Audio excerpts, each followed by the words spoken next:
Good morning children.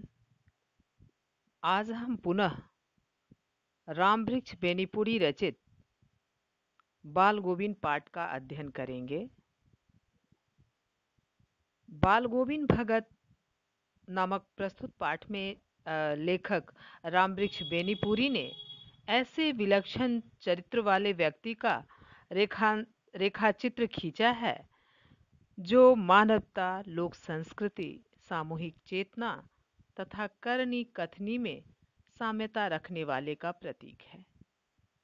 पाठ में लेखक ने यह बताने का प्रयास किया है कि मनुष्य कुछ विशिष्ट गुणों के आधार पर सन्यासी हो सकता है, पर बाह्य आडंबरों जैसे वेश, दिखावा युक्त कर्म करने से कोई सन्यासी नहीं होता।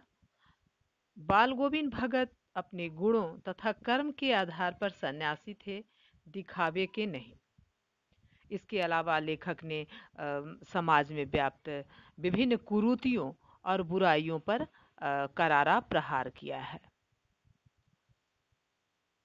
बच्चों, अब तक हम लोगों ने जाना कि 60 वर्षीय मझोले कद के गोरे चिट्टे आदमी, जिनके पके हुए बाल, लंबी दाढ़ी, कमर में एकमात्र लंगोटी, सिर पर कबीरपंथियों जैसी कनपटी टोपी, मस्तक पर रामानंदी चंदन, गले में तुलसी की माला आदि से सुशोभित बाल गोविंद भगत कपड़े बिल्कुल कम पहनते थे। सर्दियों में ऊपर वाली कमली ओढ़ लेते थे। ऐसे भगत बाल गोविंद को बाह्य वेश से साधु नहीं कहा जा सकता है, क्योंकि वे गृहस्थ भी हैं, खेतीबाड़ी है और अच्छा साफ सुथरा मकान भी है। यह सब होते हुए भी साधुओं की सभी परिभाषाओं पर खड़े उतरने वाले बाल गोविंद भगत हैं। चलिए आगे पाठ इस प्रकार है।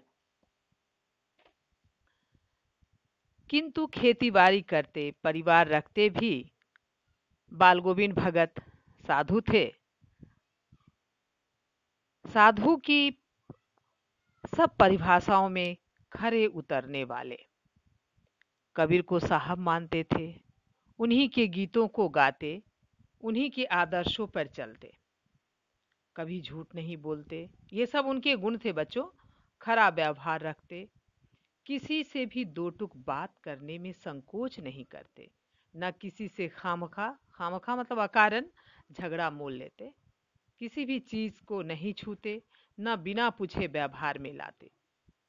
जो साधुओं के गुण हैं, सज्जनों के गुण हैं, वे सभी इनमें समाये हुए थे।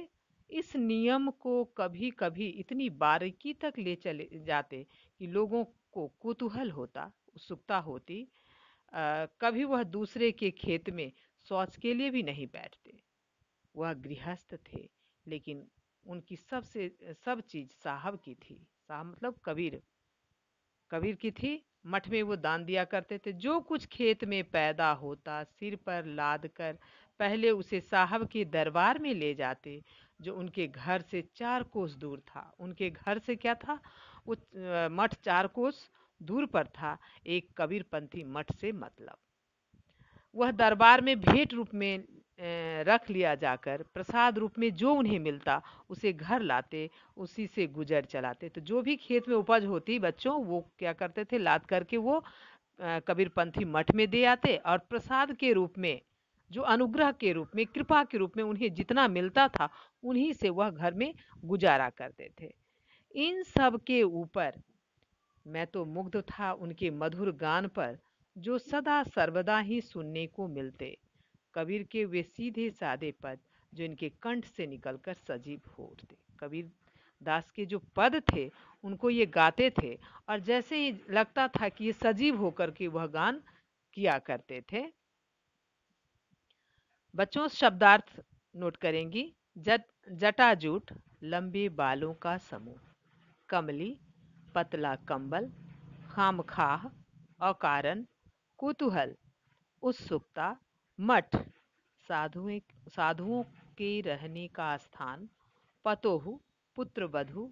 मझोले, मध्यम कद के। गृह कार्य नोट करेंगे बच्चों। पहला प्रश्न, बाल गोविंद भगत अपनी किन चारित्रिक विशेषताओं के कारण साधु कहलाते थे? दूसरा प्रश्न, बाल गोविंद भगत किसके अनुयायी थे? आज के लिए बच्चों इतना ही।